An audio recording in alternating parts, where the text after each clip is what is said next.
Assalamualaikum warahmatullahi wabarakatuh.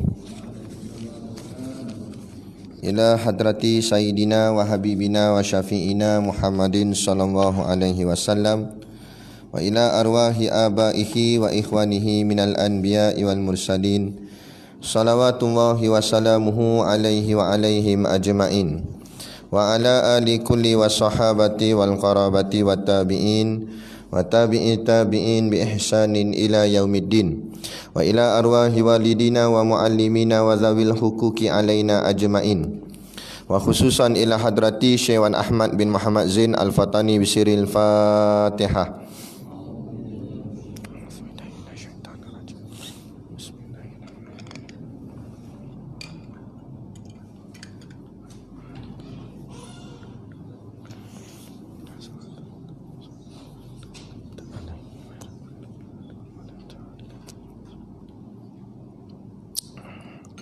Bismillahirrahmanirrahim. Alhamdulillahi rabbil alamin wassalatu wassalamu ala asyrafil anbiya'i wal mursalin sayyidina Muhammad wa ala alihi wa sahbihi ajma'in. Subhanaka la ilma lana illa ma 'allamtana innaka antal alimul hakim. Rabbi shrah li sadri wa yassir li amri wahlul 'uqdatam min lisani yafqahu qawli. Wala haula wala quwwata illa billahil aliyil azim. Amma ba'.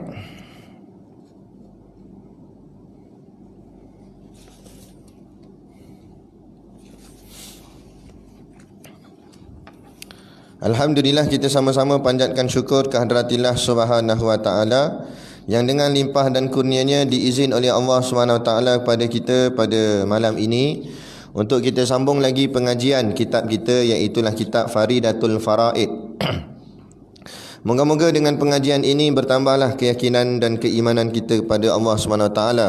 Maka dengan jalan keimanan dan keyakinan itulah Allah masukkan kita semua ke dalam syurganya nanti di hari akhirat kelak, insya-Allah. Amin ya rabbal alamin. Yang saya hormati pengurusi surau dan seluruh saf kepimpinannya, para imam, para bilal, tok-tok siap yang tak dapat kita nak sebutkan namanya satu persatu, yang amat-amat disanjungi para asatizah, alim-alim ulama, tuan-tuan guru, ustaz ataupun ustazah yang hadir pada malam ini. Mohonlah ditegur kepada hamba yang fakir dalam bidang ilmu ini, sekiranya apa yang disampaikan dan dikongsikan ada salah dan silapnya. Yang kita kasihi ayah-ayah, ibu-ibu, pemuda-pemudi muslimin dan muslimat yang dirahmati Allah sekalian. Baik, kita sambung rukun Islam. Baru nak mula? Nombor 1 baru. Qala al-muallifu rahimahullah ta'ala wa nafa'ana wa iyyakum bi ulumihi fid daraini amin ya rabbal alamin. Kata pengarang kitab, rukun dan segala rukun Islam itu 5 perkara. Pertama, bersaksi bahawa tiada Tuhan melainkan Allah dan bahawa Muhammad pesuruh Allah. Dan ini rukun tertentu dengan orang kafir yang menghendaki masuk agama Islam. Kedua, mendirikan sembahyang yang 5. Ketiga, memberikan zakat. Keempat, puasa bulan Ramadan. Kelima, haji akan Baitullah bagi mereka yang kuasa kepadanya akan jalan. Bermula iman itu. Baik. Jadi yang pertama dah lah, sekarang yang kedua. Baik. Jadi rukun Islam 5 perkara. Tadilah yang kita baca tadi. Yang pertama kita dah selesai, iaitulah mengucap 2 kalimah syahadah. Tapi bukan hanya dengan mengucap, malah dengan tasdik fi qalbi, yakni membenarkan di hati. Adapun rukun ini kata Syekh tertentu kepada orang kafir yang hendak masuk agama Islam. Maknanya wajib, kalau orang tu dia nak masuk Islam, wajib atas dia kena mengucap 2 kalimah syahadah. Adapun kita ni lahir Islam dah. Jadi syahadah tu dipanggil tajdid ataupun mengulang, ataupun maknanya memperbaharui syahadah. Nak memperbaharui syahadah. Syahadah tu ada dah kat diri kita, cuma kita baca sekali lagi ke sebagainya atas jalan memperbaharui ataupun mengemaskan, mantapkan lagi. Yang keduanya daripada rukun Islam itu mendirikan sembahyang yang 5. Jadi rukun Islam ni, rukun-rukun ni ar-rukun bermakna imat. Makna rukun tu maknanya imat, imat tu maknanya tiang. Jadi maknanya Islam ni ibarat sebuah bangunan. Kalau tiangnya tak ada, maka bangunan tu tak boleh berdiri, runtuhlah. Jadi maknanya salah satu daripada tiang dia iaitu semayang 5 waktu. Jadi kalau tak semayang, runtuhlah Islam ni. Cuma di sini kalau ikut mazhab kita Imam Syafi'i, dia perhalusi lagi lah. Mazhab kita Imam Syafi'i kata orang yang tak solat tapi tidak menafikan kewajipan solat, maka tak kufur akidah dia. Dia cuma masuk dalam kategori fasik. Fasik ni maknanya orang yang berdosa, berdosa besar, orang yang derhaka kepada Allah. Jangan kata nasib baik fasik je, dia kata. Fasik pun jahat teruk dah, dibakar dalam api neraka. Cuma beza dia dengan kafir, beza dia akhriju minan nar. Dia last sekali bila habis dah kena bakar dah, dosa-dosa dia semua tanggal dah kat badan dia tu, maka dia akan dikeluarkan daripada api neraka dan masuk ke dalam syurga. Tu pendapat daripada mazhab kita Imam Syafi'i. Adapun dalam pandangan guru dia, guru kepada Imam Syafi'i, Imam Malik, pandangan Imam Malik kata kalau meninggalkan solat fardu sekali sahaja dengan sengaja, jatuh kafir akan ia. Mana kafir terus. Ni pandangan Imam Malik keras sikit. Tinggal semayang 5 waktu sekali je dengan sengaja, tak sengaja lain. Lambat bangun subuh tu tak jadi kafir. Jangan lambat lah. Oh lah, lambat bangun subuh kena semayang kuil lah, dia kata. Tak jadi kafir lagi. Itu tak sengaja. Yang ni sengaja.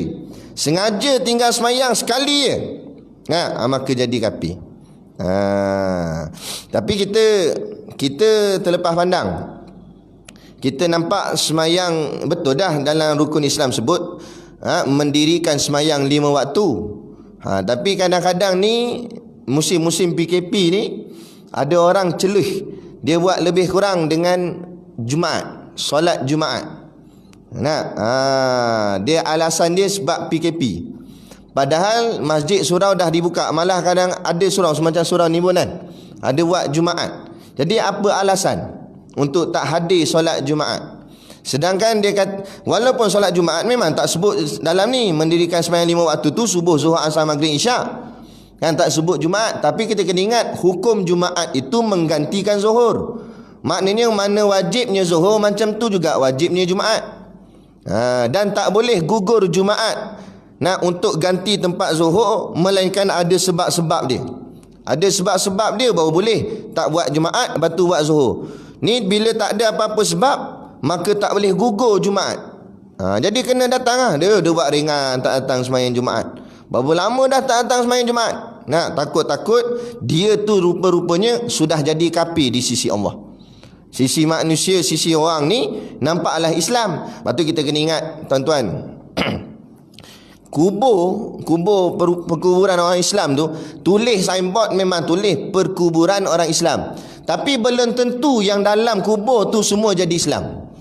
Kata memang dia dimandikan mandi cari Islam, disolatkan solat cari Islam, dikapankan kapan cari Islam, semua memang cari Islam. Itu zahir, barang dalam Allah tahu. Masuk dalam lubang kubur, malaikat munkar nakir tanya. Kalau hatinya tidak yakin pada Islam, tak ada iman, hakikatnya walaupun pada sisi zahirnya naik 2 batang batu nisan, tapi dalamnya sebenarnya mati kafir. Dan kadang-kadang juga di Jerak Cina ke, di perkuburan orang kafir, belum tentu semua kafir. Boleh jadi ada yang dalam tu jadi Islam. Sebab apa? Kadang-kadang ada orang kafir yang dia peluk Islam tapi dia merahsiakan Islam dia, sebab takut ancaman daripada keluarga dan sebagainya. Padahal dia Islam dah. Ataupun dia Islam tapi dia rahsiakan, tiba-tiba mati aksiden, waris keluarga kata tak, dia mati ni lagi, dia Buddha sebenarnya. Padahal rupa-rupanya dia dah pergi masjid dah sebelum tu, tapi dia rahsiakan. Walaupun dia diurus mayatnya secara orang kafir, tapi hakikat dalam dia orang beriman, orang Islam. Jadi bukan atas kubur, atas dalam hati kita. Kalau atas kubur senang lah. Kan? Buat jahat, tikam nombor ekor lah apa semua, lepas tu tanam lah batu nisan. Tanam kubur orang Islam jadi Islam, belum tentu. Kan? Islam bukan bermudah-mudah begitu. Baik. Jadi mendirikan sembahyang 5 waktu. Kalau tertinggal dulu-dulu tak kira berapa lama pun, wajib qada semula. Jangan buat tak kisah, buat relax, buat bodoh, buat tak kisah aja. Yang kata tak wajib qada ni puak Wahabi. Jangan ikut Wahabi. Kita ikut Imam Syafi'i. Mazhab kita Imam Syafi'i kata wajib qada. Kalau hutang dengan manusia pun wajib bayar, apatah lagi hutang dengan Tuhan. Hutang dengan Allah tu semayang tu lah, kita tertinggal, wajib bayar balik. Hutang sama manusia kalau kita tak bayar pun, walaupun mati syahid, amalannya tergantung. Mati syahid ni mati paling hebat dah, amalan paling hebat. Tapi sebab ada hutang dengan kawan-kawan ke hutang dengan manusia, maka tergantung amalan. Dan kalau hutang dengan manusia pun boleh tergantung amalan, apatah lagi hutang dengan Allah. Kan? Jadi tak boleh buat lebih kurang lah. Ganti balik semayang yang dulu-dulu mana tak semayang ke, tak ingatlah ustaz, anggarkan kata ulama'. Buat anggaran, rasa-rasa berapa lama, berapa banyak, berapa tahun tak semayang dulu. Zaman lara ke apa dulu, buat. Kalau andai kata, biar anggaran tu biar lebih, jangan kurang. Sebab kalau terlebih, katalah kita dah bayar habis dah qada tu semua, dah selesai dah, tapi kita takut-takut lagi, kita pun buat lagi qada, tak jadi masalah, Allah bagi pahala. Sebab semayang tu jadi sunat, tak ada masalah, tak ada rugi sikit. Yang rugi kalau tak cukup, tunainya dibakar dalam neraka sakar, dipecahkan kepala kerana tak solat. Jangan buat lebih kurang. Jadi mendirikan semayang 5 waktu. Jadi kalau kita tengok pada ayat ni, rukun yang kedua ni, Syekh menggunakan perkataan mendirikan, bukan Syekh je guna. Sebenarnya dalam Quran pun begitu juga. Kalau kita tengok, bila kita baca ayat Quran yang ada perkataan as-salah, maka sebelum as-salah tu mesti ada perkataan aqimu ataupun qama, yang maknanya berdiri ataupun bangun. Jadi kenapa disebut mendirikan solat? Kenapa tak sebut solat je terus? Kenapa nak aqimus solah? Kenapa tak as-salah je terus? Jadi di sini ulama kupas syarahan dia. Maka kata ulama, semayang bukan sekadar semayang seperti mana orang sekarang duk sebut, alah tak apa, asal semayang sudah. Tak boleh asal semayang. Kalau asal semayang tu nak letak mana ayat fawailul lil musallin, neraka wail bagi orang yang semayang, ancaman daripada Allah. Padahal musallin tu orang semayang dah, walaupun dia semayang, Allah ancam juga dia dengan neraka. Kenapa pula? Sebab semayangnya sahun, semayangnya lalai, semayangnya buat main-main, semayangnya tidak mendirikan akan hak-hak semayang. Sebab tu bila sebut perkataan as-salah, sebelum as-salah aqimus solah. Aqimu tu maknanya mendirikan solat, diri tu artinya mendirikan akan hak-hak solat. Apa dia hak solat? Rukun-rukunnya, sunat-sunatnya. Lepas tu kita dalam masalah semayang ni, buka dalam kitab-kitab fiqh, kita kena tahu, nak membezakan mana yang wajib dan mana yang sunat. Kalau payah sangat, kata ulama, sekurang-kurang dia pegang semuanya wajib. Tapi sebaiknya dia boleh beza mana wajib, mana sunat, supaya dia tahu mana yang penting, mana yang kurang sikit daripada penting, supaya dia reti semayang dia, supaya dia keluar daripada golongan taklid dalam ibadat, daripada ikut-ikut orang. Mayang ikut-ikut orang. Kita semayang biar dengan kefahaman kita sendiri. Tadi kita semayang maghrib berjemaah, walaupun kita semayang jemaah nampak penuh, alhamdulillah, kan? Tu jarak 1 meter tu sampai setengah tadi saya tengok. Kalau jarak 5 meter rasa sampai luar je. Mana kata alhamdulillah. Nak semayang, kita semayang jemaah ramai-ramai tadi ni, adakah pahala kita semua sama? Tak sama. Kenapa tak sama? Kerana berbeza ilmu setiap seorang. Ada orang dia semayang, ilmunya dia penuh faham solat tu, daripada takbir sampai salam dia reti semua, dia faham semua. Ayat yang dibaca dia faham, dia tahu kenapa dia takbir, kenapa baca Fatihah, dia tahu hukum hakam dalam solat, maka besar pahala dia, ganjaran dia penuh, boleh jadi boleh dapat sepenuh-penuh 27 darjat tu. Tapi kalau dalam semayang dia ada kurang-kurang. Semayangnya ikut-ikut je, dia tak erti, main ikut saja. Maka semayang dia tu kuranglah sikit bahagian pahala dia. Kan? Ada pahala tapi kuranglah sikit. Sebab apa? Sebab ilmunya kurang. Dia beramal ni mengikut kepada ilmu. Sebab Nabi kata al-ilmu imamul amal wal amalu tabi'uhu. Ilmu itu imam kepada amal dan amal itu pengikutnya. Jadi bila dalam rukun dia sebut mendirikan semayang, artinya kita wajib mendirikan akan hak-hak semayang. Barulah semayang tu menjadi semayang yang sempurna. Kena tahu syarat sah dia, syarat wajib dia, rukun-rukun semayang. Kadang-kadang tanya rukun semayang tak erti dah. Kita tanya berapa rukun semayang, tak boleh nak jawab dah. Kan? Dia jawab keluhuran perlembagaan. Tu rukun negara. Awak tak tahu nak. Rukun semayang 13. Tapi jangan cepat melatah. Kalau mana-mana ada ustaz mengajar 18, ada ustaz mengajar 21. Sebab memang ada setengah kitab lebih daripada 13. Kerana sebenarnya tak ada beza pun. Sebab kadang-kadang tu ada setengah ulama' dia memecahkan tomak ninah tu satu rukun. Jadi tu sebab itulah rukun tu jadi panjang, jadi banyak sampai 21. Tapi yang masyhur kebanyakan ulama' 13. Dalam kitab-kitab fiqh yang biasa selalunya disebut 13 rukun semayang. Jadi 13 tu kena tahu. Dan apa pentingnya kita tahu mana wajib mana sunat dalam semayang ni? Supaya kita reti keadaan waktu ketika mana. Contoh waktu aman macam ni kita buat sempurnalah semua sekali wajib dan sunat. Tapi kalau waktu keadaan genting ataupun waktu terdesak, waktu nak kena cepat, waktu nak perlu disegerakan solat tu, maka waktu tu kita hanya menyempurnakan yang wajib dan boleh meninggalkan yang sunat. Sebab apa? Sebab keadaan waktu tu terdesak, perlu kepada keadaan segera. Sebab tu kita kena tahu mana wajib mana sunat, supaya kita reti apa yang boleh tinggal, apa tak boleh tinggal. Dan kita reti juga kalau tertinggal barang sunat tak perlu patah balik. Tapi kalau tertinggal barang wajib, wajib patah balik sebab tak sah semayang.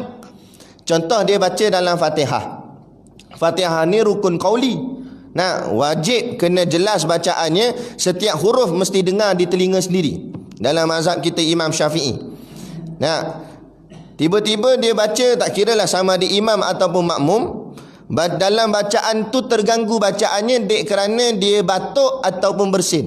Contohlah Maliki Yaumiddin. Dia buat terus gitu. Dia tak ulang balik ayat tu. Sampai ke waladdallin apa semua, baca surah siap, dia rukuk. Maka ulama jawab bila dia rukuk saja batal solat dia. Sebab apa batal? Sebab Fatihah dia tadi tak sah. Fatihah dia tadi ayatnya tak sempurna sebab bacaan ayat terganggu dengan batuk ke dan sebagainya. Jadi kalau batuk tu dalam pertengahan ayat, masa kita tengah baca ayat, kita wajib ulang balik ayat tu. Bukan wajib daripada bismillah balik, ayat tu saja. Macam tadilah Maliki Yaumiddin, ulang balik Maliki Yaumiddin. Lepas tu ada masa saya mengajar di pondok, ada pelajar pondok tanya, kalau ulang batuk lagi macam mana Ustaz? Jenuh. Saya kata ulanglah lagi. Tak, 15 kali ulang. Teruk sangat. Takkan jadi macam tu. Ambil lah step dulu, batuk puas-puas dulu, baru baca ayat. Tapi kalau batuk tu tak ganggu ayat, tak ada masalah. Contoh Maliki Yaumiddin. Iyyaka na'budu, tu tak ada masalah. Sebab dia tak merosakkan ayat. Sebab batuk dia tu tengah-tengah, tak ganggu ayat. Tu tak apa. Pernah terjadi solat Jumaat, imam bacaan dia terganggu dengan bersin, tapi dia tak ulang ayat, dia teruskan semayang. Allah, siapa nak tanggung belakang-belakang tu semua jemaah? Berapa ramai? Sebab tu perlu kepada ilmu. Jangan berebut nak jadi imam sebab dapat allowance. Nampak? Tapi ilmu tak ada. Last kali apa nak tanggung belakang. Jangan buat main. Hari ni orang berebut nak jadi imam ni. Bukan imam masjid, imam negara. Berebut nak jadi Perdana Menteri setiap seorang. Dia tak tahu hukum makam, nak kena tanya nanti satu-satu. Baik. Jadi semayang 5 waktu kena bagi betul sempurna. Adapun kalau barang sunat tertinggal, tak wajib batal balik.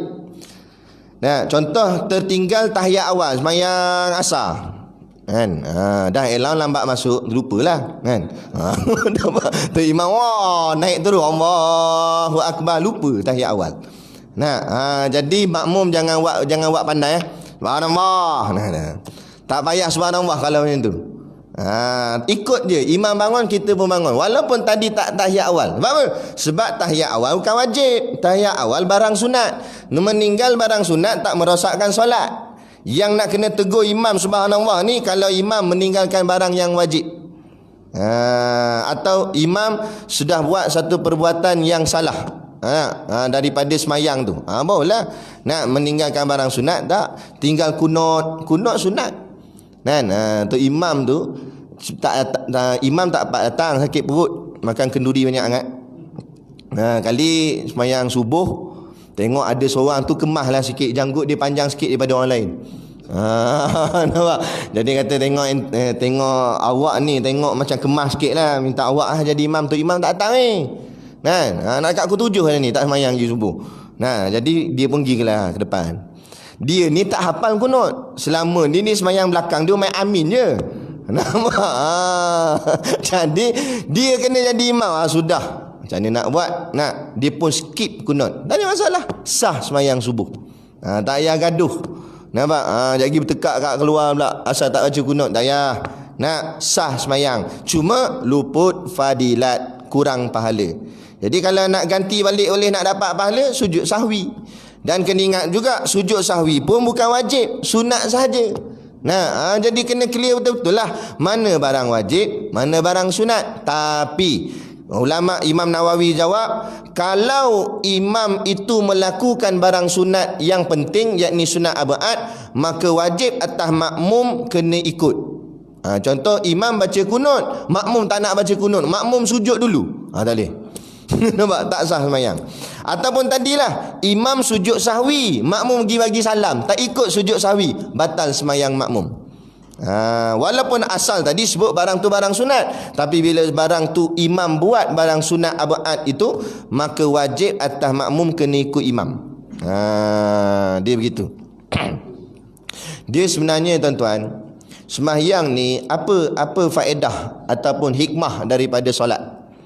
Solat ni hikmahnya, dia adalah soal kehidupan kita. Lebih-lebih lagi dalam masalah politik lah sebenarnya. Semayang ni politik.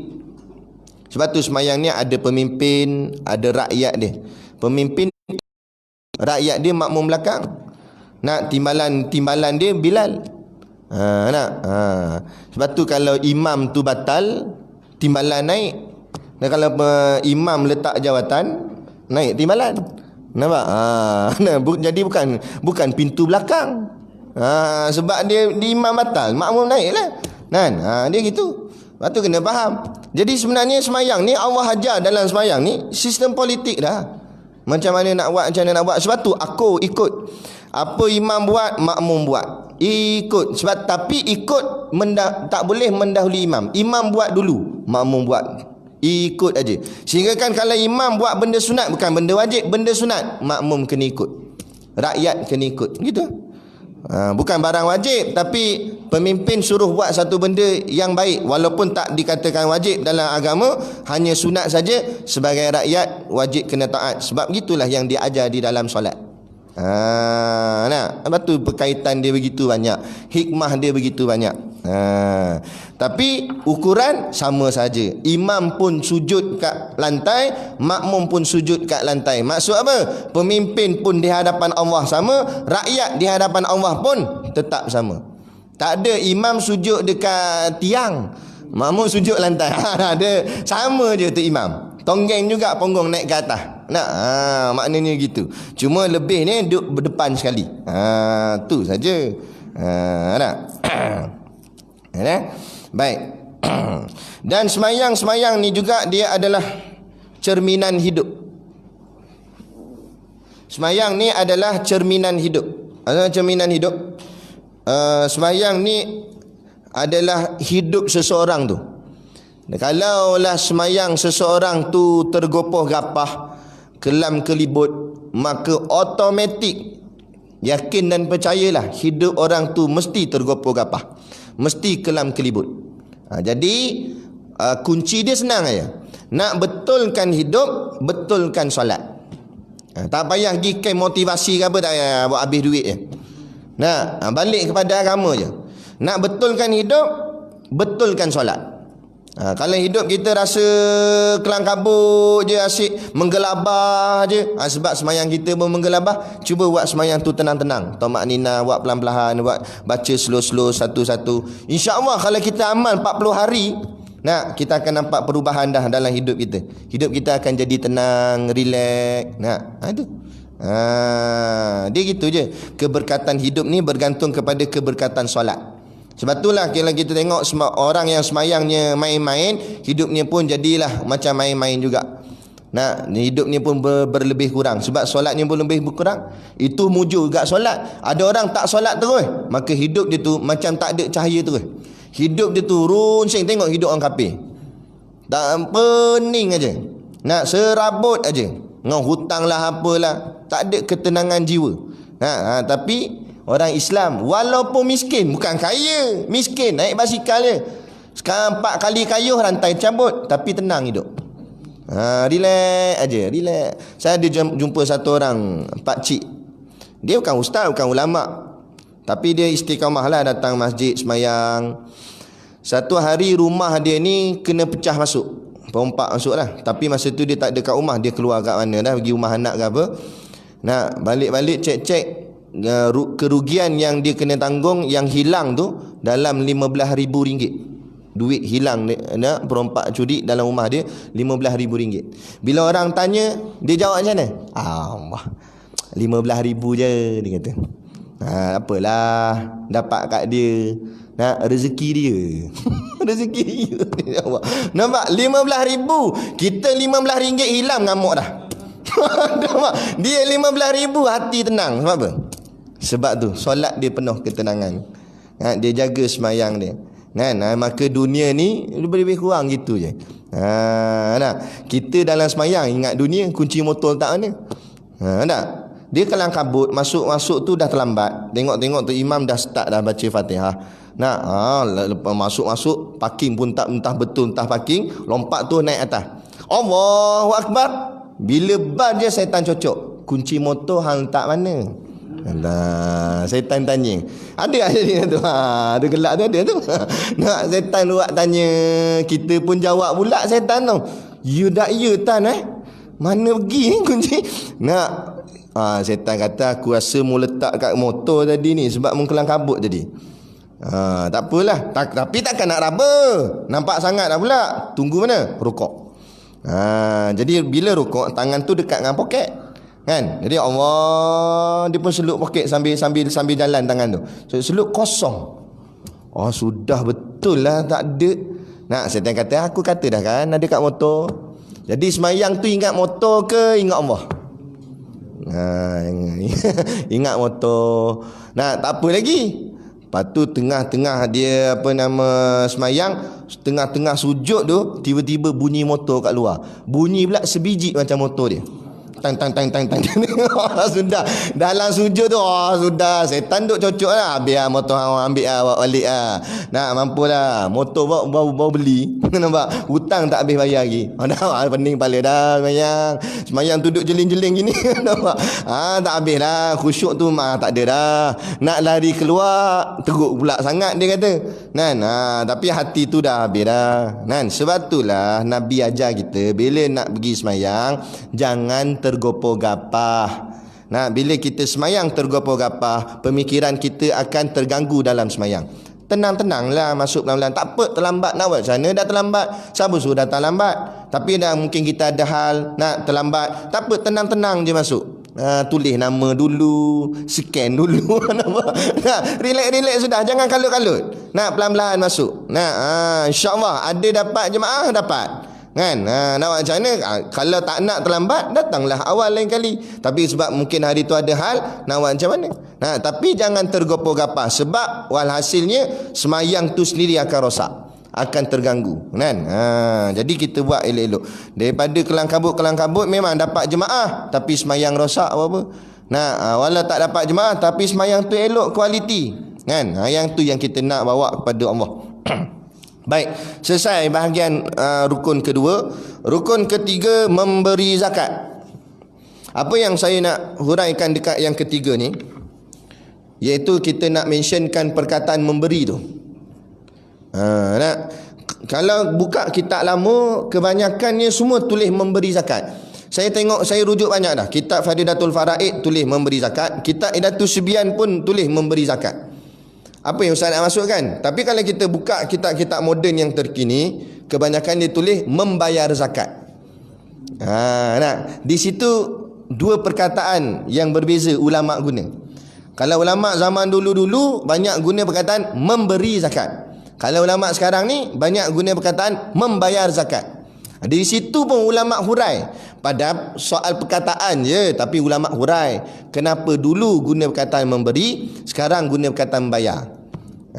Kerana memberi ni, maksud memberi ni kita bagi tu dengan ikhlas, bukan dengan terpaksa. Bagi, nak bagi, beri. Kenapa bagi kat dia? Saja aku nak bagi kat dia, beri, nak beri kat dia. Nah, itu mana memberi. Tapi kalau membayar, itu terpaksa. Nah, kita pergi masuk kedai, kita kena bayar. Kenapa kena bayar? Sebab kalau tak bayar, tak boleh keluar. Kita walaupun kita tak setuju dengan harga dia, mahalnya, mahal-mahal pun kena bayar. Tak boleh tak bayar, maknanya terpaksa bayar. Lain lah kata token kedai, tak apa, tak nak bayar pun tak apa, memang pakat tak bayar lah. Tapi ini kena bayar. Kena bayar tu jadi terpaksa. Kenapa ulama sekarang guna perkataan membayar? Sebab hari ni punya umat jadi terpaksa nak bagi zakat tu. Tak ikhlas hatinya. Ini jadi rosak. Sampai ada yang kata, dia kata dengan kawan dia kafir, hampa untunglah orang kafir tak kena zakat, kami orang Islam kena zakat, cukai lagi. Nak cakap apa gitu? Kalau kita rasa Islam ni menyusahkan, buat apa pergi duduk dalam Islam, pergi jadi kafir. Kalau nampak kafir tu lebih menyenangkan, Kristian tu menyenangkan, pergi jadi Kristian. Nak sangat jadi Kristian, dibakar dalam api neraka. Kita ni biar hidup dunia ni susah, akhirat tu biar senang. Biarlah macam mana pun Islam ni, nak kita ikut saja, terima saja. Ni petikai. Sebab tu ulama zaman dulu guna perkataan memberi, kerana bagi gitu je. Sampai kan tahap didikan ulama zaman dulu pada masyarakat dulu, tak payah kata yang Islam, yang kafir pun nak bayar zakat tak? Tok guru saya cerita di pondok dia di Tanjung Bedil lalu start Kedah. Tok guru Haji Hitam. Pada waktu-waktu cuti tu tok guru duduk-duduk sajalah depan rumah, kat tangga rumah. Tiba-tiba datang apek Cina, bawa basikal, buh beras belakang. Tok guru duduk kat pondok dia, nampak apek tu lalu. Pek, pergi mana pek? Apek tu jawab, nak pergi bayar zakat, dia kata. Dia kata bayar zakat. Dia bagi bayar zakat. Bayar kat siapa tanya? Bayar kat Tok Gulu lah. Dia kata Tok Gulu. Nampak? Sampai rumah, Tok Gulu ni beras nak bayar zakat, dia kata. Zakat padi. Tok Gulu kata tak apalah, hang pun nak bayar zakat juga, ambuh lah bawah tu. Padahal kalau ikut tak kena ke dia pun. Tapi dah jadi orang cakap apa, environment, persekitaran tu, bila persekitaran tu coraknya Islam, sampai kafir terikut Islam. Ini kita nak. Tapi bila persekitaran tu yang menguasainya orang kafir, akhirnya Islam ikut kafir. Kita pergi belah Kelantan, tutup mata. Kita dengar dia cakap kecek Kelantan, kemah kecek Kelantan. Kita bila buka tu tengok, lah rupanya apek cakap. Apek cakap Kelantan, sebiji bunyi Kelantan, macam Melayu Kelantan cakap. India pun sama juga begitu. Maknanya sebab apa? Sebab dia terikut dengan environment sekeliling. Tapi kita sini, kita masuk kedai hardware macam mana cakap? Apek apek tu pun dah bunyi dah. Apek nampak? Itu pahit batang ada. Pahit cakap pun terbalik, orang batang pahit, dia pahit batang. Nampak? Padahal yang cakap tu Melayu, kopiah atas kepala. Padahal kalau kita cakap straight Melayu, dia faham tak? Faham juga. Kenapa kita ikut cakap dia? Dia tak apa dah, memang dia. Kita ikut cakap dia. Sebab apa? Sebab itu menunjukkan depa kuasai kita tanpa kita sedar. Di Pulau Pangku, saya ada kuliah kat Pulau Pangku. Depa orang sana cerita, ustaz, saya tanya di pulau ni ada berapa buah sekolah? Dia kata semua sekali ada 5, sebab Pulau Bangku kecil je, bukan besar mana pun. Ada 5 buah sekolah. Nah, 2 daripada 5 tu sekolah kebangsaan. Sekolah rendah 1, sekolah menengah 1. Tapi 3 lagi tu sekolah Cina. Sekolah Cina 3, sekolah kebangsaan 2. Sekolah kebangsaan bukan sekolah Melayu, sekolah kebangsaan ni campur. Nah, tapi sekolah Cina sahaja 3. Saya tanya, awak banyak sangat sekolah Cina, sini ramai sangat Cina? Tak juga, tak ramai mana pun orang Cina. Ramai ke orang Melayu? Aduh, kenapa sampai 3? Nah, anak Melayu pun hantar sekolah Cina? Nah, alasan apa saya tanya dia anak Melayu hantar sekolah Cina? Dia kata mudah dapat kerja. Mudah dapat kerja. Tapi betul, saya dulu sebelum masuk pondok, masa lepas habis belajar kolej dulu, kita nak pergi cari kerja, kita tengok dalam kriteria ataupun permintaan yang dia nak, ada bahagian bawah sekali dia diutamakan orang yang mahir dalam bahasa Mandarin. Maknanya kalau mahir bahasa Cina, diutamakan dalam interview tu, dia mudah dapat kerja. Nah, jadi depa kata ni belajar sekolah Cina, nanti pandai cakap Cina, senang nak dapat kerja. Satu sudut pandangan kita nampak macam betul. Nah, satu sudut. Oh, betul juga nanti boleh senang dapat kerja. Tu satu sudut. Kalau kita pandang satu lagi sudut, ini akan melingkupkan bangsa kita. Sebab apa pula? Kalau semua duk nampak kalau nak boleh kerja dengan bahasa Cina, dah bahasa Melayu gimana? Silat-silat hari bulan bahasa Cina jadi bahasa kebangsaan dalam negara. Bahasa utama pula lah. Bahasa yang paling dipanggil lingua franca. Maknanya bahasa perbualan yang paling nombor 1. Nah, sebab nak diutamakan bahasa Cina, patutnya biarlah tak pilah dia kata begitu, kita letakkan bahasa Melayu jadi keutamaan. Nah, patutnya depa lah orang Cina yang nak cari duit dekat sini kena ikut bahasa kita. Nak kerja kena ikut bahasa kita. Dah kita pula kena ikut bahasa dia. Apa jadi begitu? Ni yang jadi masalah. Sebab itulah bila pergolakan politik yang berlaku mutakhir ni, cerita tentang darurat tak darurat, tapi dengan kata Agong dah umum lah, tak perlu untuk darurat. Tapi andai katalah, kata guru kami, kalau berlaku darurat, kadang-kadang ada baiknya. Kan, ada baiknya. Sebab apa kita kata ada baiknya? Maka tampuk pemerintahan, kuasanya akan duduk pada sultan, pada agung. Nah, maka maksudnya itulah sistem kesultanan Melayu dahulu. Betul tak? Raja yang berkuasa. Dulu mereka duk kata sultan ni makan gaji je, buat apa? Ni sultan nak bekerja, hangpa tak bagi pula. Nah, sultan nak jadi ketua dan Perdana Menteri waktu tu sebagai apa? Bendahara. Nak penasihat sultan. Inilah kesultanan tanah Melayu dahulu. Inilah dia kuasa raja-raja. Kan? Barulah depa tak boleh nak cakap apa. Kan? Ini jadi sombong, jadi bongkak. Ni kita ni. Nah, bukanlah kita resis, bukan kita perkauman, tapi kalau orang memperendah-rendah, memperkecilkan bangsa kita, wajib kita pertahan. Nah, kalau orang nak memperlekehkan bangsa kita, wajib kita pertahan. Nah, tak boleh kita buat lebih kurang gitu. Tapi kadang-kadang bangsa kita ni nak pun kenalah orang cakap apa, ditarbiah. Nah, kerana merasa selesa sangat dengan kehidupan yang ada pada hari ni. Senang, bermudah-mudah sampai buat tak peduli je. Hari ni sudah timbul satu golongan, di mana golongan yang dia kata meluat kepada politik. Sebab dia tengok perbalahan politik berebut kuasa ni, gaduh sana gaduh sini, parti sana parti sini. Nah, sampai ada yang tubuh parti lah kali dia pun kena buang, buat pula parti baru. Nak macam-macam hal lah, gaduh semua kan ni. Dia akhirnya, sebab tu kita tengok orang kafir, dia tak bunyi pun, dia tak ulah pun benda ni. Dia senyap je. Dia tengok dari belakang makan popcorn, tengok wayang. Sebab apa? Sebab dia tengok kita sama-sama kita bergaduh. Bila sama-sama kita ni bergaduh, maka daripada kalangan kita sendiri juga akan muncul satu kumpulan baru. Kumpulan ini namanya kumpulan yang sudah menyampah dengan politik, meluat dengan politik.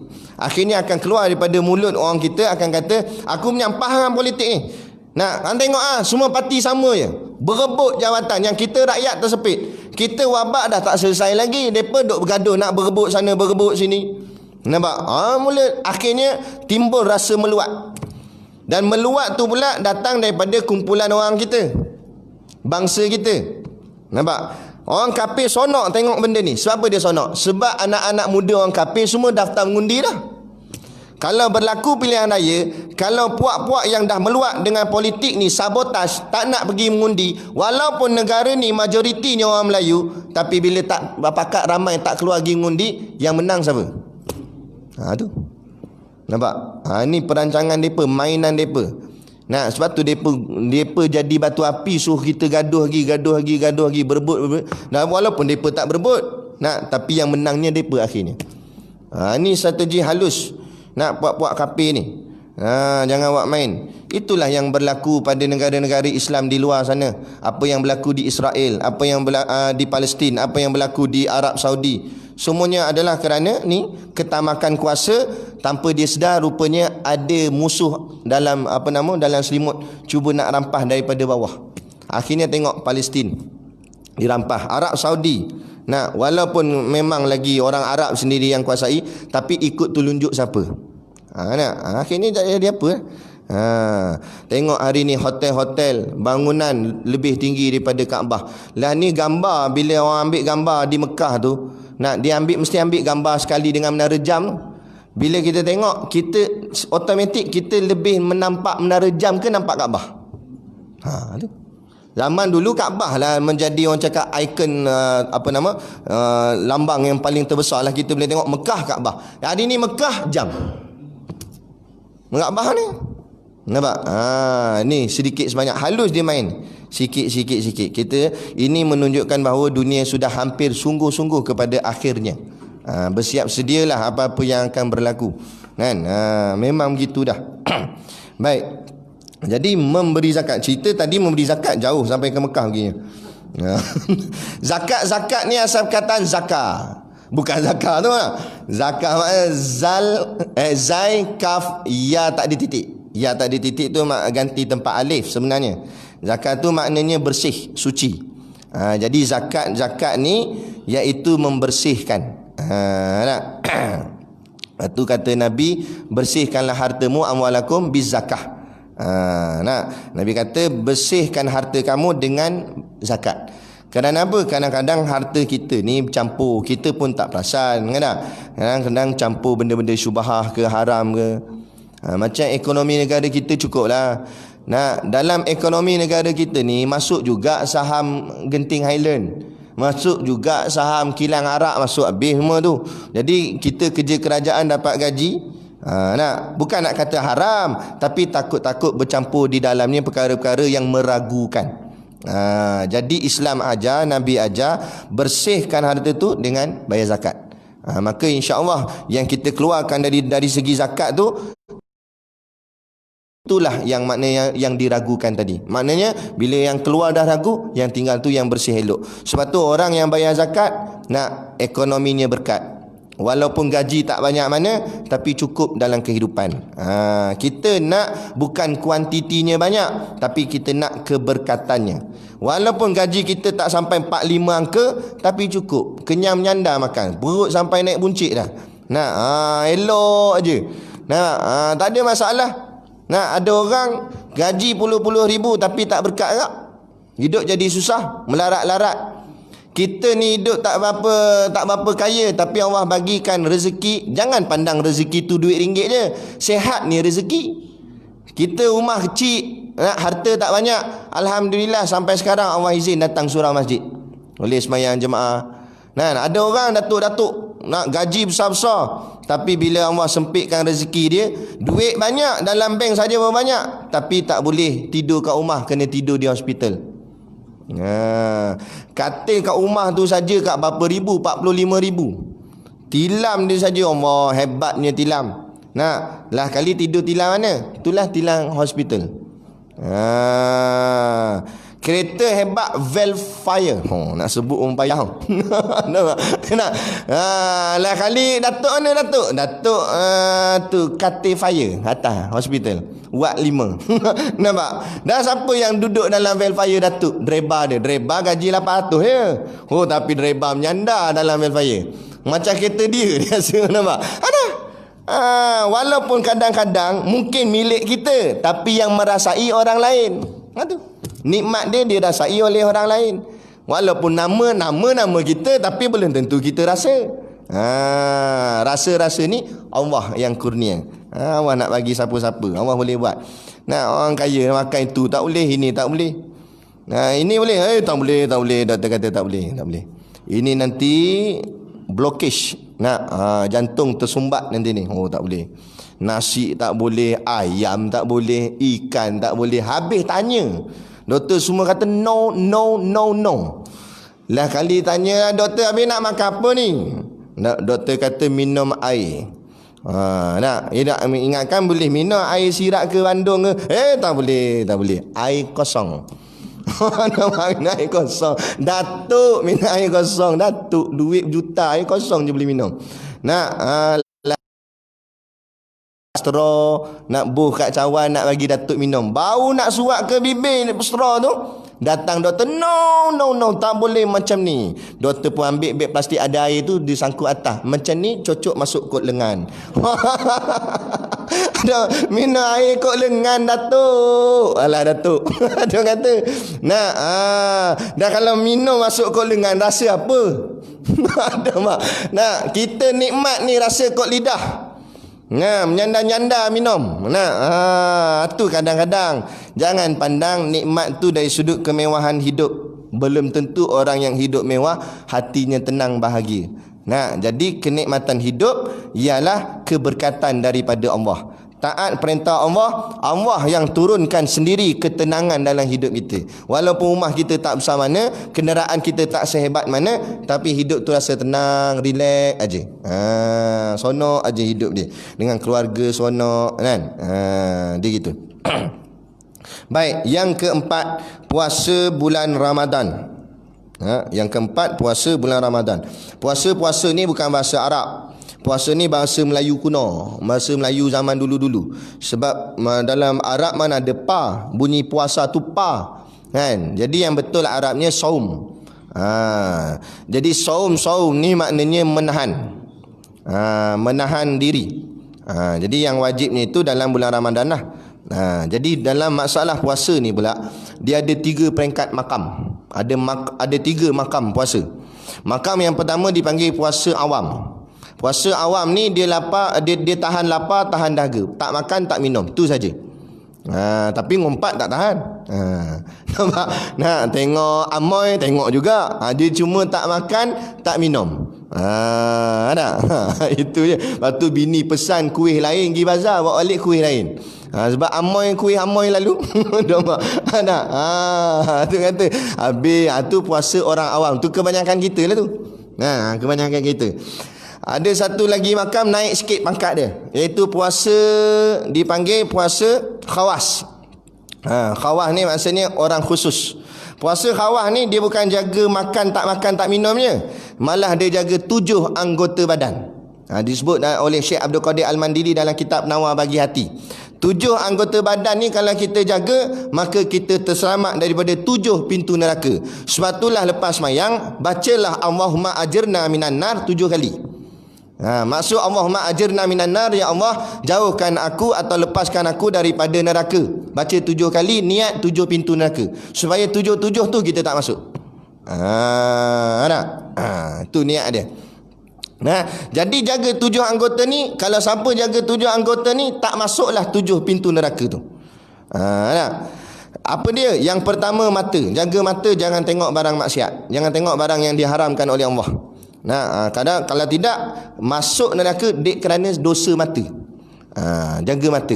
Yang kedua, telinga. Jangan dengar benda yang bukan-bukan, benda yang jahat-jahat. Lagi-lagi zaman kita hari ni zaman fitnah. Kita tahu dah benda ni benda fitnah, tak payah pergi dengar. Buat rosak, buat dosa telinga je. Orang fitnah, ulama fitnah ni tak payah. Tahu dah benda ni fitnah, buang macam tu je. Dalam WhatsApp kadang-kadang banyak orang duk hantar. Tahu dah benda ni barang fitnah, tak payah layan, delete je terus. Kita tahu dah barang fitnah, tapi saja nak dengar, boleh dosa lah telinga kita. Sebab dengar barang dosa. Jadi tak payah layan, ngumpat-ngumpat apa semua. Batu yang ketiga, mulut. Jaga mulut kita, nak cakapnya. Dan batu nak jaga mulut, banyakkan berzikir. Orang banyak berzikir, maka mulutnya tidak akan banyak cakap benda yang bukan-bukan ataupun merepek. Kadang-kadang nak tahu, tengok orang ni jenis macam mana, time dia melatah. Nak orang cocok pinggang dia, kalau dia melatah tu sebut nama Allah, ini dalam hati dia memang dia ni suka sebut nama Allah. Sebab melatah ni spontan. Dia dah Allah Allah Allah Allah. Ha, dia bagusnya dia, bagus. Nah, kalau ada apa tut. Ha. Kalau tu takut tu hati tu. Apa keluar perkataan-perkataan mencarut tu. Kan? Takut dalam hati tu dah jadi lazim. Dah jadi biasa suka sebut benda tu. Jadi bila spontan terkeluar perkataan tu. Jadi jangan biasakan diri. Rosak. Jadi tu mulut, jaga mulut. Jangan dengan sebab mulut kita jadi masuk neraka sebab mulut. Yang lagi tangan. Berapa dah? Mata, telinga, mulut. Yang keempat tangan. Jaga tangan, jangan pegang benda yang diharamkan. Jangan capai benda yang diharamkan. Nak kita nampak ada duit orang jatuh. Kita mungkin tak tahu siapa punya. Maka kata ulama tengok niat hati dia. Kalau niat hati dia nak ambil sebab nak bagi kat pihak berkuasa ke atau siapa ahli jawatan kuasa ke, maka dia ambil tu boleh pahala. Dan dia bagi, bukan ambil pun masuk poket dia, bagi kat ni lah ahli jawatan kuasa, boleh pahala. Dia nampak duit tu jatuh, niat hati dia nak boleh buat makan. Dia kata, duit RM10 boleh beli telur masin ustaz, dia kata. Nampak telur masin aku pula tu dia beli. Nampak? Dia kata nak ambil duit tu. Dia niat dah, tapi tak sentuh lagi, belum dosa kata ulama. Bila dia sentuh je duit tu, dosa dah. Walaupun dia belum guna, tapi sebab niat hati dia dah niat jahat dah, bila sentuh je jadi dosa. Tu jangan tangan kita, jangan ambil benda-benda yang diharamkan, perkara yang bukan hak kita dan sebagainya. Yang kelima, kaki. Jaga kaki. Jangan pergi ke tempat yang tak elok, tempat yang diharamkan. Lepas tu kita tanya Tok Ali, tanya ulama, anggota badan apa yang paling penting nak kena jaga? Dia jawab kaki.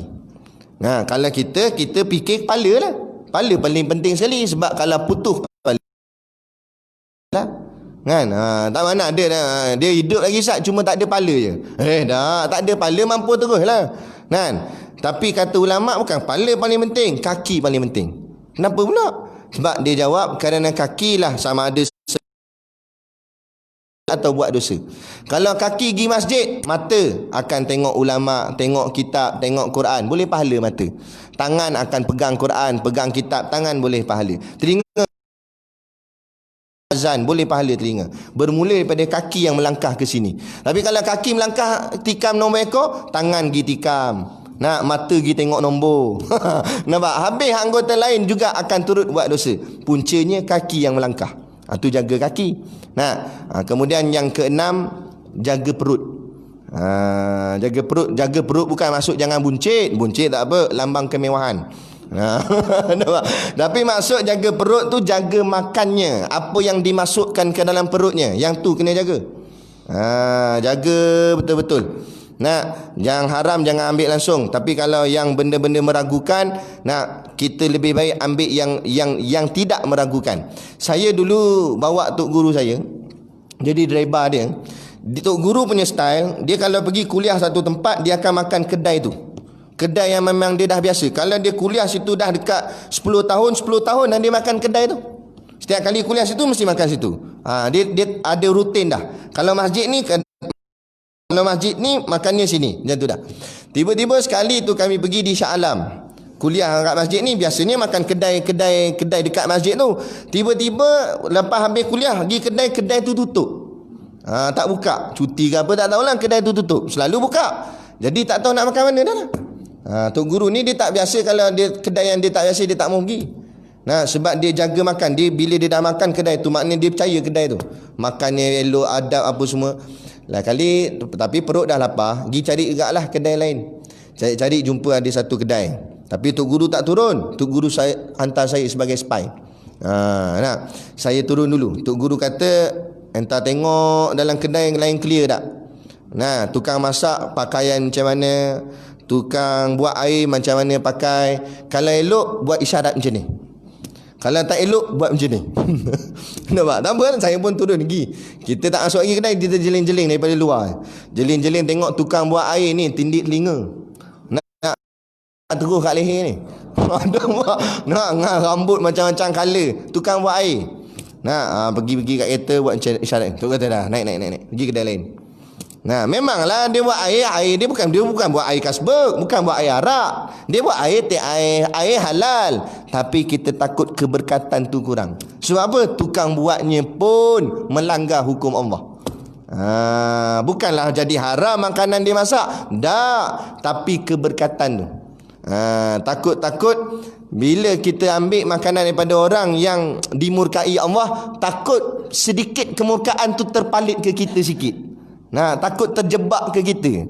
Macam kita lah, kalau orang tu kita dengar dia positif, walaupun tak confirm lagi corona apa semua, dengar positif je, jauh dah kita. Rupa-rupanya positif apa? Positif hamil. Takut dah dengar positif. Tu. Jadi macam itulah, tengok payah pakai macam ni, takut Allah marah kat dia, marah tu sekali kena dengan kita. Jadi kita jaga-jaga begitu.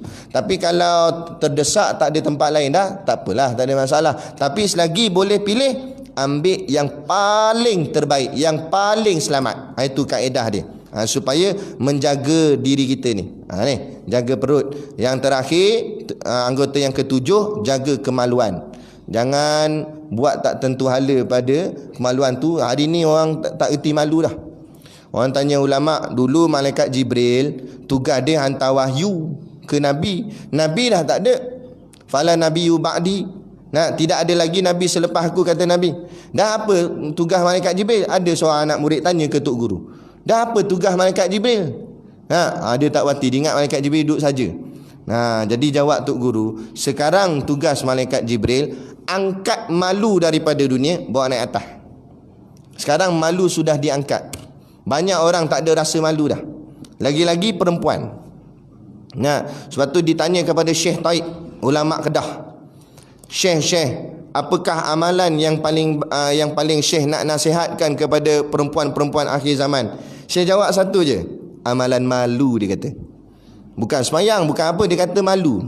Sebab apa? Sebab yang merosakkan orang hari ni, terutama orang perempuan, sifat malu. Malu sudah tak ada pada orang perempuan. Tergedik-gedik, terhege-hege. Tengok artis Korea datang, macam kena histeria ni. Jerit. Dia menjadi gila.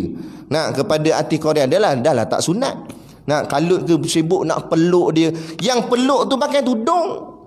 Kalau yang pakai tudung pun boleh peluk K-pop, yang tak pakai tudung macam tu kata.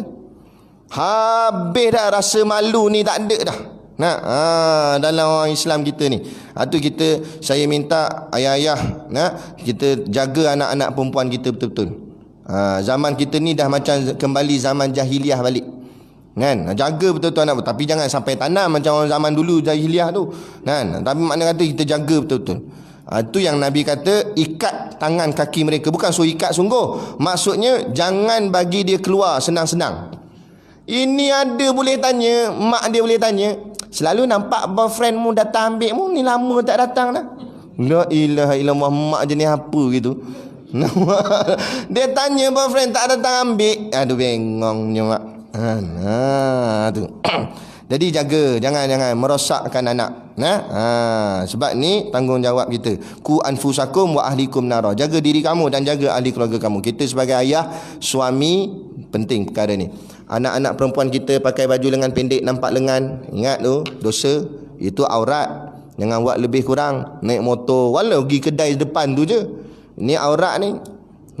Jaga, ingat pesan pada anak isteri. Kadang dia pakai tudung di sekolah ke apa, pakai tudung. Tudung tu dia jenis macam nampak transparent sikit. Dia macam warna dia pudar-pudar, boleh nampak dalam. Boleh nampak ni getah ikat rambut dekat dalam tu. Kalau getah ikat rambut nampak, maknanya rambut boleh nampak lah dalam. Lepas tu kita kena faham, yang wajib bukan pakai tudung. Tudung tak wajib. Siapa kata pakai tudung wajib? Yang wajib tutup aurat. Cara nak tutup aurat salah satunya pakai tudung. Tapi kalau mu tak nak pakai tudung, tutup pakai kotak pun boleh. Nampak? Potong elok buat bentuk muka pakai kotak gitu. Nampak? Nampak?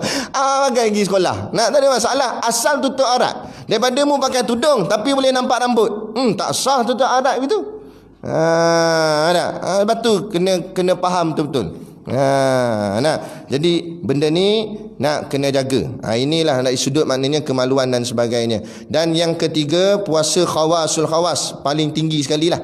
Orang khas paling tinggi sekali khawasul khawas, iaitu mereka bukan setakat jaga lapar, jaga dahaga, jaga 7 anggota, mereka jaga hati. Hati jangan ingat langsung bahagian dunia. Ni golongan Tok Wali lah. Kita susah ni nak berangan boleh lah. Nah, depa ni hati tu jaga, ingat dunia pun tak. Kalau dia ingat dunia, batal puasa dia. Dia pegang macam tu. Dah batal, kena ganti pula selama setahun. Sekali batal, gantinya setahun. Ada baca dalam kitab Qatrul Ghasyiyah, ada cerita tentang orang nama puasa khawasul khawas ni. Ada satu orang tu, syekh tu, wali ni, dia jalan-jalan nampak orang tengah bina rumah, dia tengah ikat bata. Dia pun pergi tegur, tanya buat benda. Kawan tu kata buat rumah lah. Nah, lepas tu kawan tu tegur dia. Mungkin teguran daripada Allah. Kawan tu tanya, syekh, kenapa syekh bicara tentang dunia? Dia terdengar, Allah dia bercakap hal dunia. Nah, terus dia kata, Allah batal puasaku, ganti setahun. Tu Tok Wali dah kalau kita, Tok Wali. Kita kalau kita tak boleh dah, berapa kali nak ganti setahun. Bangun pagi ingat dunia dah. Betul tak? Bangun pagi cari benda, telefon dulu. Tengok, tak darurat lagi. Ada kita dunia dah, apa-apa pun nak sikit-sikit dunia dah. Kalau gitulah nak ikut puasa macam Tok Wali ni, tak jadi apa dah kita kan. Jadi kita tak boleh, susah. Ini insan-insan pilihan Allah. Siapa Allah nak letak bahagian makam tu, Allah yang pilih. Bukan boleh main cuba-cuba, tak boleh kan. Ni tinggi makam mereka. Ini yang disebut puasa khawasul khawas. Ini yang paling tinggilah. Dan yang terakhir daripada rukun Islam, kita habiskan terus. Yang terakhir rukun Islam, yakni menunaikan haji. Kelima, haji akan Baitullah bagi mereka yang kuasa kepadanya akan jalan. Jadi pergi hajilah. Tapi dengan syarat, ada syaratnya, iaitu orang yang berkuasa sampai kepadanya, yakni maknanya mampu. Mampu di sini bukan mestinya kereta dia banyak. Ni orang mampu ni, tengok kereta banyak tapi haji tak pernah pergi pun. Jangan cakap gitu. Kadang-kadang kereta banyak tapi tak sampai mampu. Tu kereta banyak tu keperluan. Sebab dalam rumah tu ada 5 orang. Ayah dia, mak dia, kakak, abang, adik. Jadi tempat kerja lain-lain semua. Jadi 5-5 kena pakai kereta. Nak pergi kerja sana, pergi kerja sini, balik sekali memang kumpul nampak parking penuh lah, banyak kereta. Tapi itu jadi keperluan dalam hidup. Tapi kalau ikutkan duit, tak banyak mana kak. Kadang-kadang ada orang gaji kat 8,000, kita kata kaya dah tu, mampu dah tu. Tak juga. Tengok-tengok dalam rumah, jaga mak mertua lah, mak sendiri, ayah lagi. Adik tak boleh kerja lagi, duduk situ juga, macam-macam. Jiran pun selalu menompang situ minta makan. Nampak? Jadi dia nak tanggung ramai. Jadi 8,000 nak tanggung dekat 15 orang dalam satu rumah, habis macam tu kat 8,000 tu. Jadi tak mampu juga. Jadi bukan duduk pada berapa angka. Dia punya kemampuan dia tu. Dia mampu tak mampu. Jadi mampu ni, kalau dia pergi belanja duit nak pergi ke haji tu, dia kena pastikan orang yang ditinggal di Malaysia ni boleh hidup kalau dia tak ada. Maknanya ada bahagian untuk waris. Kalau dia pergi tu cukup-cukup pergi sana, bahagian waris kat Malaysia ni tak ada duit, tiba-tiba mati kat Mekah, yang ni kebuluran terus, yang tu tak dikira mampu. Tak boleh pergi lagi, tu belum mampu. Mampu ni dia pergi, ada bahagian yang ditinggalkan, dan orang yang ditinggalkan tu boleh terus hidup kalau dia tak ada. Baru namanya mampu. Lagi mampu kenderaannya, ada tak kapal terbangnya, kapal laut ke apa ke, tak kira lah. Jadi itu semua syarat-syarat, cukup syarat barulah dikategorikan mampu. Habis macam ni tak kena panggil dengan tabung haji lagi, kira tak mampu lah Ustaz ya. Tak juga. Tengok dulu, kalau duit kita lebih banyak, kita mampu buat jalan swasta, pergi buat jalan swasta. Jangan ringan-ringan, sebab haji ni wajib, haji ni rukun kan. Tapi kalau kita tak ada duit, swasta mahal kat 60,000 sekali seorang satu pergi kan. Jadi kita mana ada sampai 60,000. Kalau setakat 10,000, 20,000 boleh tahan lagi. 60 mana ada duit, tak apalah, itu baru dikira tak mampu. Jadi tunggu je lah tabung haji panggil kan. Saya daftar itu, tabung haji kata ni dalam 180 umur ustaz boleh pergi. Nampak? Merangkak daripada kubur lah. Nampak? 180 hidup lagi tahu-tahu. Nampak? Tapi dia kata Hati ulama kalau ada duit lebih sikit, walaupun tak dapat lagi pergi haji, pergi buat umrah dulu. Sekurang-kurang kaki ni pernah jejak sampai ke tanah haram. Nah, jadi macam sekarang bila jadi PKP gini baru rasa nak menyesal. Oh, silap aku kalau tahu dulu lagi aku pergi dah. Sekarang tak lagi dah ni. Nah, dengar kata pula lepas ni kalau Arab Saudi buka pun dia kena tambah duit sebab nak kena kuarantin. Sampai sana kuarantin dulu. 14 hari duduk kat hotel saja, duduk makan tidur. Lepas tu bila dah boleh keluar pula, umrah boleh buat sekali je. Saya dengar katalah betul tak betul tak kira. Nah, umrah boleh buat sekali je. Nah, lepas tu tak boleh dah. Lepas tu dah bila balik Malaysia kuarantin pula 14 hari lagi. Nah, jadi makna kata Allah. Nah, ni. Jadi kita minta kepada Allah angkat wabak ni sebab menjadikan kita semakin susah dalam melaksanakan ibadat-ibadat yang kita kasih ni. Terutama nak ziarah Madinah tak tahu boleh ke tidak. Nak ziarah Nabi tak dapat dah. Nak lepas tu ziarah tempat berziarah semua dah stop dah. Arab Saudi tak bagi. Sebab Covid ni pasal ni tak ada trip untuk pergi tengok Uhud ke apa ke, tak ada. Allah, nak sayangnya tak dapat tengok makam Sayyidina Hamzah macam mana berjuang di tanah Uhud nak mempertahankan Islam, sirah-sirah ni. Ni kita takut satu hari nanti anak cucu kita tak payah kata bahagian agama ni, makna kata sirah ni dia tak kenal dah. Sekarang ni sejarah Melayu pun anak Melayu tak tahu dah. Tanya para meswara ni, para apa? Para. Nah, dia tak tahu para meswara pun tak kenal. Tanya tarikh kemerdekaan tak tahu. Tanya Tok Janggut siapa tak, imam saya Janggut ada. Kata Tok Janggut tak kenal, Haji Abdul Rahman Limbung tak kenal. Sejarah tokoh-tokoh ulama yang mempertahankan. Kalau sejarah Melayu hilang dah. Esok lusa tak payah kata sejarah Melayu, sejarah Islam ni sendiri pun dia tak ingat. Ada orang hantar video di Afghanistan, kan tempat perang sana. Jadi budak-budak pelarian apa semua dikumpulkan dalam satu kemah. Budak-budak kecil lagi. Dia tulis dalam tulisan Arab lah, alif lam lam ha Allah. Tunjuk kat budak-budak ni. Boleh baca. Budak tu memula angguk. Cuba sebut. Klip. Last kali jawab la, tak tahu. Tapi dia tanya pernah tengok tak? Nah, ada budak tu jawab dia pernah tengok, ada di masjid-masjid. Tapi tahu tak ni apa? Tak tahu. Nama Allah dia tak tahu. Tulis mim ha mim dal, cuba baca, tak boleh nak sebut. Itu orang Arab. Kita bukan orang Arab. Bayangkan. Nampak? Makna kata jauh dengan ilmu. Orang Arab sendiri pun dah jauh dengan ilmu. Ni yang Nabi kata, Nabi masuk rumah Zainab isteri Nabi masuk Nabi kata celaka orang Arab.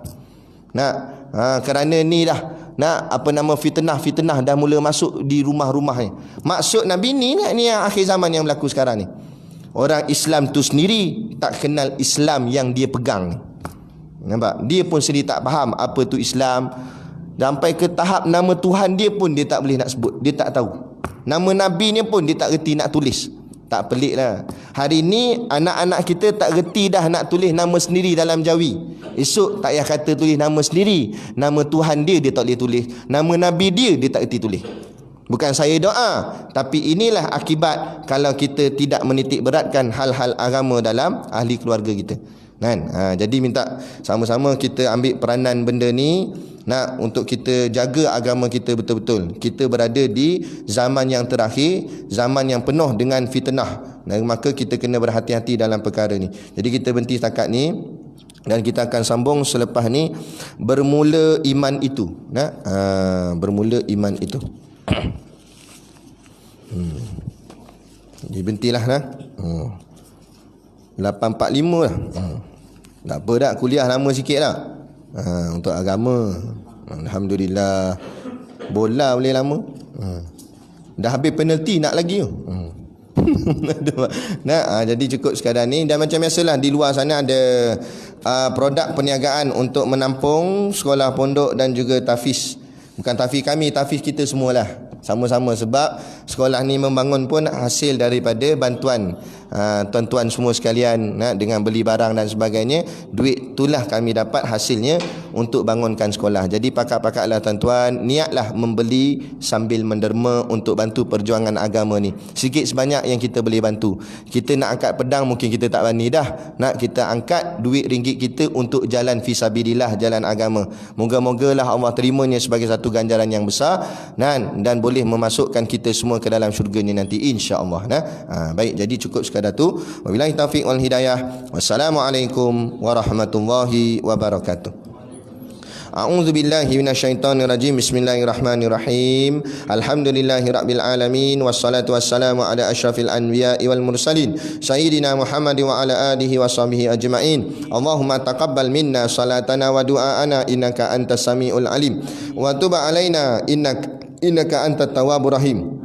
Allahumma ja'al dinana dinan Nabi Muhammadin sallallahu alaihi wasallam wa islamana islamal muslimin wa imanana imanal mu'minin wa salatana salatal khashiin wa a'malana a'malas salihin wa niyatana niyatal mukhlisin wa dhunubana ya Allah dhunubal mustaghfirin wa hayatana hayatal ulama wa mautana bimautis syuhada wa adkhilnal jannata ma'al anbiya'i alaihi wassalatu wassalam. Rabbana atina fid dunya hasanah wa fil akhirati hasanah wa qina adzabannar wa qina adzabannar wa qina adzabannar. Wa sallallahu ala khairi khalqihi sayyidina Muhammad wa ala alihi washabihi wasallam. Subhana rabbika rabbil izzati amma yasifun. Salamun alal mursalin walhamdulillahi rabbil alamin. Amin ya rabbal alamin. Taqabbalallahu minna wa minkum. Takbir.